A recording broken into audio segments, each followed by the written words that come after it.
Hey lovelies, good morning. Hope you guys are okay. So welcome back to my channel. Today I'm starting my vlog rather on a very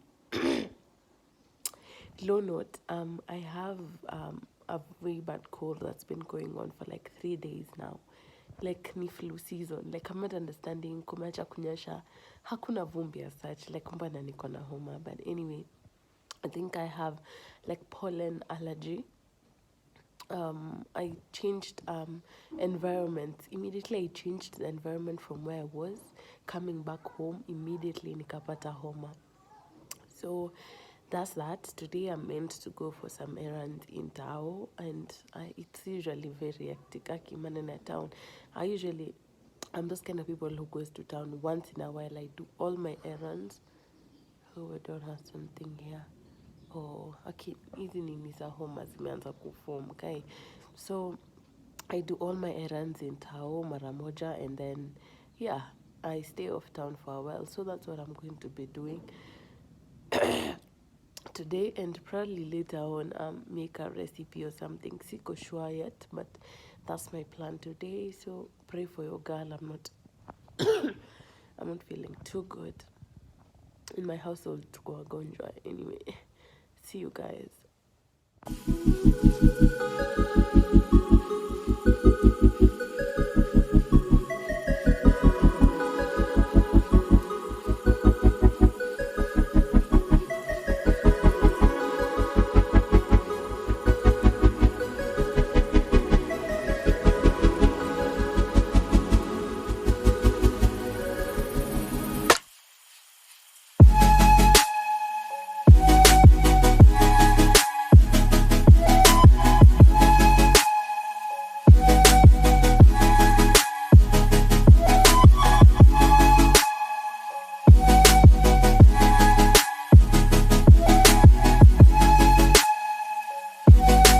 So hi guys, so I'm back from doing my errands. Hazikuwa mingi. I wasn't able to do all of them because my chest just gave up. Like you kutembea, so you guys know the hustle ya kutembea Tao.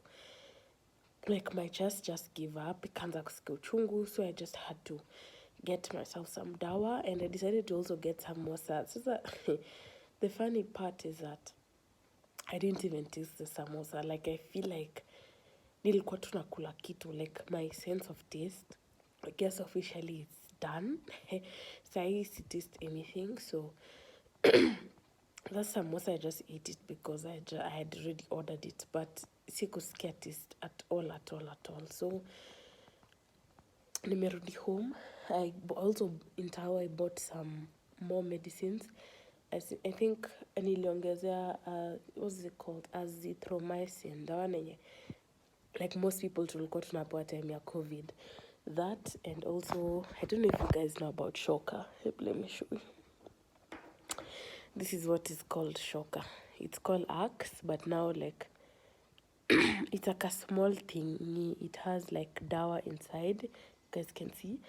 So I got that and a kaluma inhaler because hii homa inaisha in all ways possible. So the axe, I don't know if you guys know about your axe, ama your shoka that I'm telling you guys about.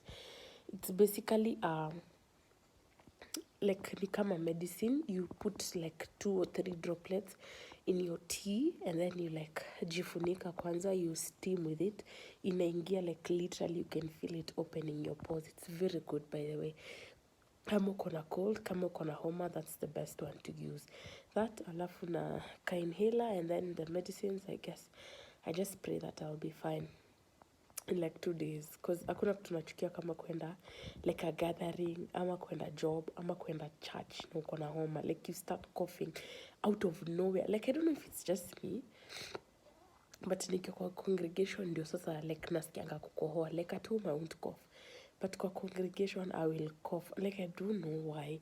So I just hope I'm going to feel better by the time I go to church on Sunday. That's like my only cough here. But anyway, let's make a lunch. Or is it lunch stroke dinner? I don't know. I think it's late lunch / early dinner. I'm going to make a sausage stew recipe, which I really love. I really love actually making like my sausages and stews. It turns out so well. So that's what I'm going to be making. And then, yeah, see you guys. Let me show you like a quick sausage potato stew that I love to make in my house. So see yous.